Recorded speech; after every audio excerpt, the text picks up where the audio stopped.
This is my homemade Stargazer high-top camper van. This is a 220-pound man doing the sophisticated jump on the roof test. So this is my homemade camper Hightop. So this driveway is where I started my journey in weird vehicles. I built a homemade truck camper, super ghetto, super sketchy, but I lived in it for 6 months while I was in college, and then I lived in a van, and then I built this guy. So this guy kind of combined my truck camper and my van living into one big monstrosity. So the reason it's flat up top is because that's where my vent and solar panel is going to go. After that, it comes down here. But that's not just a regular roof.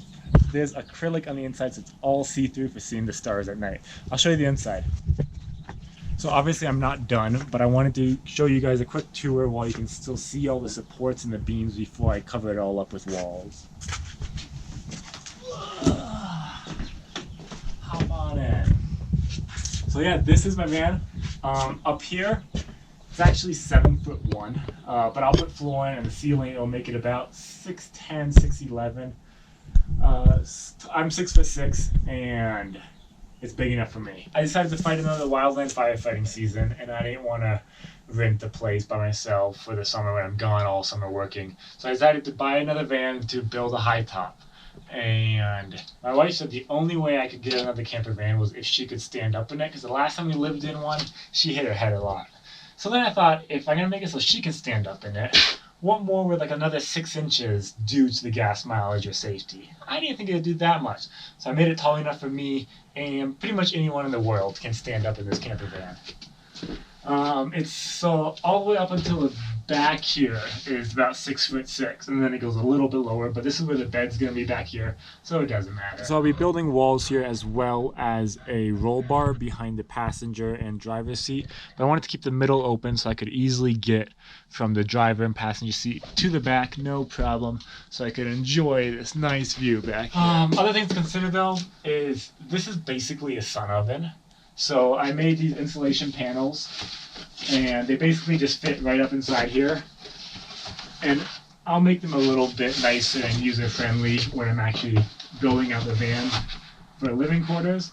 But by doing this, I don't roast alive. And it has a reflection on one side, so it helps reflect the light as well as insulate it. But that's no fun though.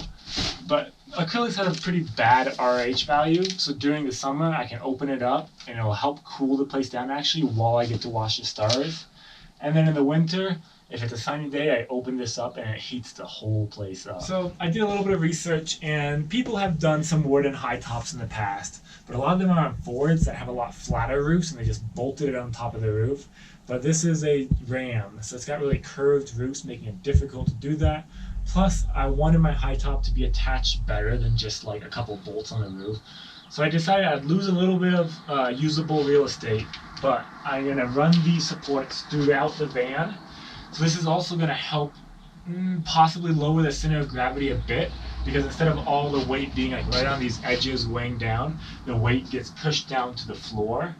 So I've got these supports running the entire length of the van, and then I've got them bolted to the floor of the van all over. So bolt, bolt, bolt, bolt, bolt, bolt, bolt, bolt, bolt, bolt, as well as bolted up top here in 4 spots, and bolted in the back in 4 spots. So it's just bolted all over, and it's really secure. Like, this thing's not going anywhere. So this is what the front of the van looks like. I've got it bolted to the actual van up front as well as back here.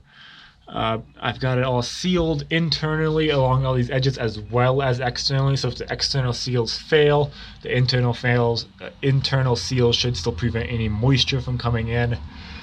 I got 1-inch insulation, same as everywhere else, and then whatever gaps I could find, I put spray foam insulation in it. I haven't insulated this one yet because this is where my vent is going to go for the ceiling vent. So I gotta put that in as well as my solar panel wires and stuff. So for all the joints, I used a lot of these joineries, as you can see here. This one doesn't have it because this is just, it has a plywood behind it, so I just need a backing to screw the plywood to. So all these diagonal supports are there to help in the case of a quick stop or getting rear-ended or something. It's going to keep everything square and not let it shift forward or backwards. Got similar things in the front and back to prevent some side-to-side movements. but that'd be more for wind or, I mean, if it rollover happens, this thing's gone. But yeah, that's the ice. Very solid. I'm pretty happy with how it turned out. I'll keep building it out, and hopefully the next month you guys can see the finished product with nice walls up, and I can be camping underneath the stars enjoying the view. So tomorrow I'll be taking this to weigh it. I weighed it once before I put the high top on, and I'll weigh it again, and I'll be able to calculate how much the high top actually weighs. My guess is 300 to 400 pounds. But in the grand scheme of things, I'm about 3,500 pounds below my gross vehicle weight, so I can still add a fair amount of weight. Obviously, this weight is high up. It's not the best weight distribution. I'm raising the center of gravity, so it'll increase my chance of a rollover accident, especially with a tire blowout or something. So I'll have to be careful of that. And yeah, obviously, by cutting out these ribs, I'm losing some structural stability in the vehicle. In the case of an accident, it wouldn't fare as well as if it was just the original van. But because of that, I mean, in an accident, I don't care if this all breaks. That's fine, as long as it doesn't hurt us in the vehicle or another person's vehicle. All I care about is the driver and passenger. So I left all the metal in here above the driver and passenger. And when I'm back in Utah, I've talked to a friend, and we're going to install a simple roll bar behind the driver and passenger seat to prevent any crushed accidents in case of a rollover accident. So yes, it still won't be as safe, but we take risks every day of our lives. You just got to calculate them and mitigate them. So the outside is lightweight 5mm ply on the sides, and I've got it screwed down in a bunch of different areas, or basically every 3 inches. And the reason I went with ply is it's pretty lightweight and it's easy to repair if anything happens. I've got 5 layers of waterproofing on the sides. All the edges and seams have a couple layers of caulking before the paint. It's still a little dusty because I was working on it yesterday. On top I use 1/2-inch ply with even more waterproofing on top, and this is the acrylic up here. I still got to do a little bit of cleanup, but you can tell I used just a whole lot of caulking for the waterproofing basically. But because of the expansion and contraction due to temperature, I used a method where there's actually an empty gap here full of silicone that allows this acrylic to expand and contract with temperature changes, preventing it from cracking and getting damaged. I'll show you from the back real quick. So it's kind of hard to see because of my messy caulking job, but right here is actually hollow and it's just silicone in there. So it's going to allow this whole thing to expand for when it gets really hot in the summer, and in the winter, even if it contracts a little bit, it's still going to keep that seal in place. I'll have a whole video of this entire build, so if you guys want to see it closer, I can show it to you guys. So it's been snowing and melting and raining and snowing for the past about 3 days. And it's a great way to check to make sure everything's waterproof, because when it's cold, everything's gonna contract. So if there's gaps, they'll be bigger. But everything is looking good. All the seams are holding nice. It's really pretty on the inside with all the snow on top too. It kind of lights it all up. It was blizzarding all last night and it's snowing, but this thing makes it toasty in here. It's pretty awesome on a cold winter day. But anyway, before the video's done, I wanted to talk a little bit about the materials I used and why I used those materials. So first, let's talk about the actual window. That's acrylic, 3/8 inch. Other options would have been polycarbonate, which is stronger than acrylic. But the thing with polycarbonate is it can yellow over time in sun. Acrylic, especially if it's just made in America, it's made of natural gas, so it should never yellow at all. Acrylic is more susceptible to cracking and breaking than polycarbonate, but it's less susceptible to scratching.